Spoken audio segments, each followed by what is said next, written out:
ਜਿਹੜਾ ਕੱਲ ਇਮਾਮ ਬਾਰਗਾਹ ਪਿਸ਼ਾਵਰ ਦੇ ਵਿੱਚ ਤਕਰੀਬਨ 60 ਦੇ ਕਰੀਬ ਸਾਡੇ ਵੀਰ ਸ਼ਹੀਦ ਹੋਏ ਨੇ, ਦਹਿਸ਼ਤਗਰਦੀ ਦਾ ਸ਼ਿਕਾਰ ਹੋਏ ਨੇ। ਮੈਂ ਸਭ ਤੋਂ ਪਹਿਲੇ ਉਹਦੀ ਪੁਰਜ਼ੋਰ ਮਜ਼ਮਤ ਕਰਦਾ। ਪਾਕਿਸਤਾਨ ਦੇ ਬਸਣੇ ਵਾਲੇ तमाम ਮਜ਼ਾਹਿਬ ਔਰ तमाम ਸਾਡੇ ਅਕੀਦੇ, ਅਸੀਂ ਆਪਣੇ ਅਕੀਦੇ ਦੇ ਮੁਤਾबिक ਪਾਕਿਸਤਾਨ ਵਿੱਚ ਰਹਿ ਰਹੇ ਹਾਂ। ਸਾਨੂੰ ਇਹ ਹੱਕ ਹਾਸਲ ਹੈ ਕਿ ਅਸੀਂ ਆਪਣੇ ਅਕੀਦੇ ਦੇ ਮੁਤਾबिक अपनी इबादत गाह 'ਚ इबादत कर सकीए। लेकिन बड़ी दुख की गल है, बड़ी अफसोस की गल है कि साढ़े अहले तशीह भरावां दे नाल कदे बलोचिस्तान दे विच, कदे पारा चिनार दे विच, कदे हांगू दे विच, कदे पिशावर दे विच, यानी पाकिस्तान के मुख्तलिफ इलाकों दे विच इन्हां दे जिहड़े मुकद्दस मजहबी इमाम बारगाहां ने उन्होंने उत्ते हमले किए जाते हैं और बेशुमार लोग शहीद हो गए। साड़ी बदकिस्मती है कि ये हमेशा इस्तेमाल साढ़े बच्चे होंगे। असी इस गल मानते हैं कि ये पिछे बैरूनी हाथ है, साडा दुश्मन साजिश करता रहता है, लेकिन असी उस दुश्मन के हाथों खेड़ के अपने पाकिस्तानी भैन भरावां का नुकसान करते हैं। असी जिथे अहले तशीह भरावां नाल अज इत्थे यकजहती का इज़हार करने वास्ते आए हैं, उत्थे साढ़े पाकिस्तानी तकरीबन 80,000 प्लस मुख्तलिफ साढ़े लोग शहीद होए हैं।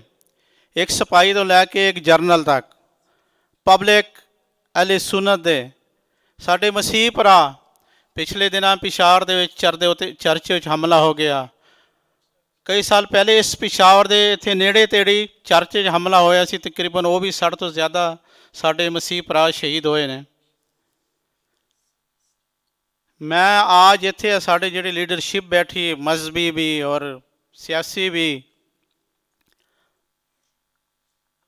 रांझा साहब बैठे ने, आर्च बिशप सबिस्टन शाह साहब, जिम चनन साहब, डॉक्टर मजीद एबल साहब, साढ़े वीर अली रज़ा शाह साहब,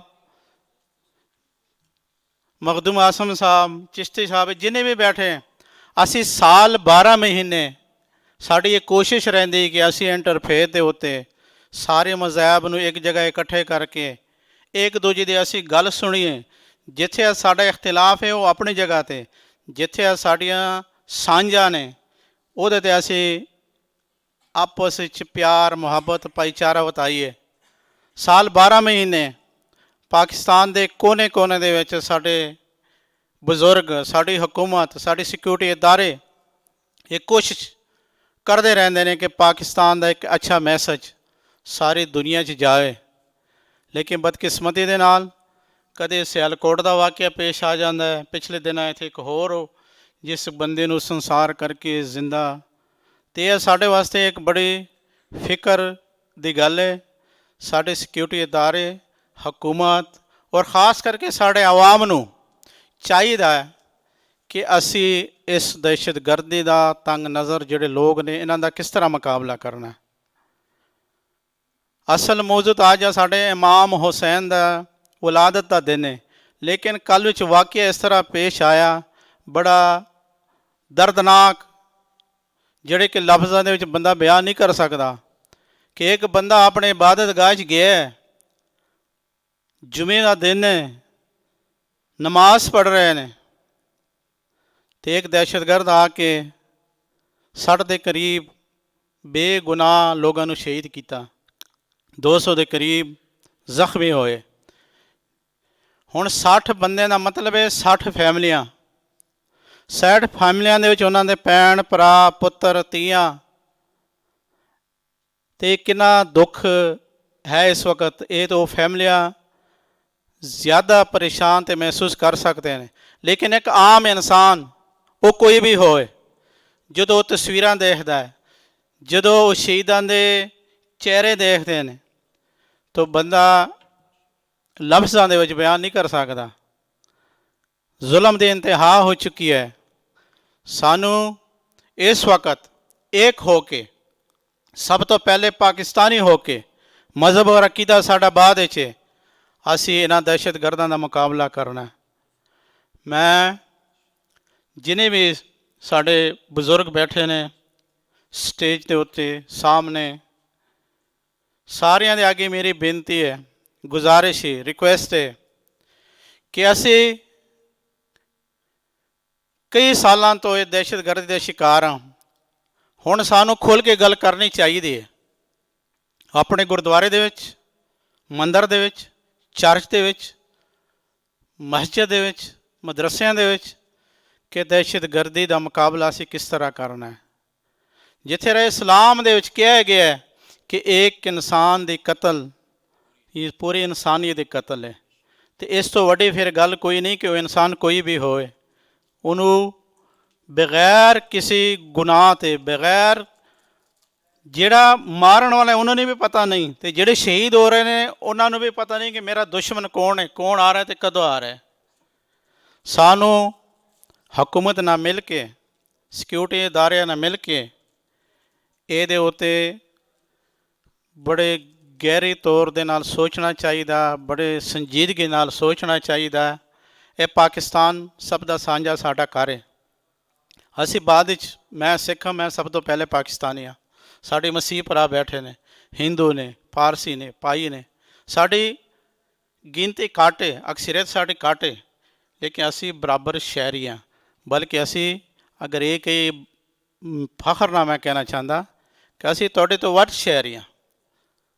क्यों कि मेरे धर्म के बानी गुरु नानक देव जी महाराज ननकाना साहब पैदा होए। मेरे वास्ते और सिख धर्म वास्ते पाकिस्तान वर्गे पवित्र और मुकद्दस धरती दुनिया च किथे भी नहीं। मेरे गुरु साहब गुरु नानक देव जी महाराज पहले गुरु, ਉਹਦੇ आखिरी आरामगाह ज्योति जोत स्थान करतारपुर साहब। मेरे चौथे गुरु गुरु रामदास चूना मंडी लाहौर शहर पैदा होए। मेरे पंजवें गुरु जिहड़े शहादत दा नींह रखिया, नींह पत्थर रखिया, गुरु अर्जन देव जी महाराज शाही किले बादशाही मस्जिद नाल गुरुद्वारा डेरा साहब इत्थे शहीद किए गए। तो सिखा वास्ते तो ये धरती है ही पवित्र मुकद्दस, लेकिन मुसलमानों ने भी इस मुल्क को हासिल करने वास्ते बड़ियां कुर्बानियां दित्तियां ने। ये हिफाजत भी साडा फर्ज बनता है कि असी अगे आके इस मुल्क की, इस आवाम की तरक्की, खुशहाली, हिफाजत वास्ते एक होके दिन रात एक करके, जिस तरह से अपने कामों वास्ते कोई सवेरे 6 बजे निकलता है, कोई रात 12 बजे काम तो आ रहा है, तो कम अज़ कम दिन के 2 घंटे 3 घंटे 4 घंटे असी ये वास्ते भी कढ़ लीए कि असी आपस में सारे मज़ाहिब नूं, सारे लोगों नूं किस तरह जोड़ना, तोड़ना नहीं जोड़ना है। ये इस्लाम का भी सबक है, ये इंसानियत का भी सबक है, सिखिज़म का भी ये सबक है, गुरु नानक साहब का भी यही सबक है कि सारिਆਂ ਨੂੰ जोड़ना है, इंसानियत की सेवा खिदमत करनी है। मैं आगा साहब आप जी का बहुत बहुत शुक्रगुजार हाँ कि आप जी ने आज इमाम हुसैन दे वलादत का दिन अपने इत्थे रखे है। तो मैं अहले तशरीफ भरावां नूं वलादत के मौके के हवाले नाल मुबारकबाद भी देना चाहता, लेकिन साढ़े बाकी भी जिन्हें मज़ाहिब के लोग बैठे ने उन्होंने भी मुबारकबाद देवांगा। ਜਿਹੜੇ पीर पैगंबर ओलिया असी वो ठेकेदार तो जरूर बन जाते हैं, लेकिन ये सब के साझे होंगे हैं। इन्हों के तालीमात सब वास्ते ने, हुसैन सब का साझा है। उन्होंने सिर्फ अहले तशी का तुसीं दावा जरूर करो, कब्जा जरूर करो, लेकिन असी भी उन्होंने मनते हैं। उन्होंने जानसार साथियों के जिथे अली असगर, अली अकबर, बीबी सकीना सारियां दी शहादतां ने, तो वो तुसीं देखोगे कि 6 महीने के बच्चे का की कसूर है, लेकिन हक सच की लड़ाई सी, हक सच की कुर्बानी सी। वो 6 महीने के बच्चे ने भी शहादत दी है, उत्थे बजुर्गों ने भी दी, उत्थे औरतों ने भी दी है। तो ये साढ़े वास्ते बहुत वड्डा सबक है कि जदों जालम अगे झुकना नहीं, भावें वो छोटी उम्र का बच्चा होए, ਭਾਵੇਂ ਉਹ ਬਜ਼ੁਰਗ ਹੋਵੇ, ਤੇ ਅਸੀਂ ਸਾਰੇ ਜ਼ੁਲਮ ਦੇ ਖਿਲਾਫ ਇਨਸ਼ਾਅੱਲਾ ਲੜਦੇ ਰਹਾਂਗੇ। ਜਿਹੜੇ ਇਮਾਮ ਹੁਸੈਨ ਦੇ ਪਾਏ ਪੁਰਨੇ ਯਾਨੀ ਕਦਮ ਨੇ, ਅਸੀਂ ਉਹਦੇ 'ਤੇ ਚੱਲਣ ਦੀ ਕੋਸ਼ਿਸ਼ ਕਰਾਂਗੇ।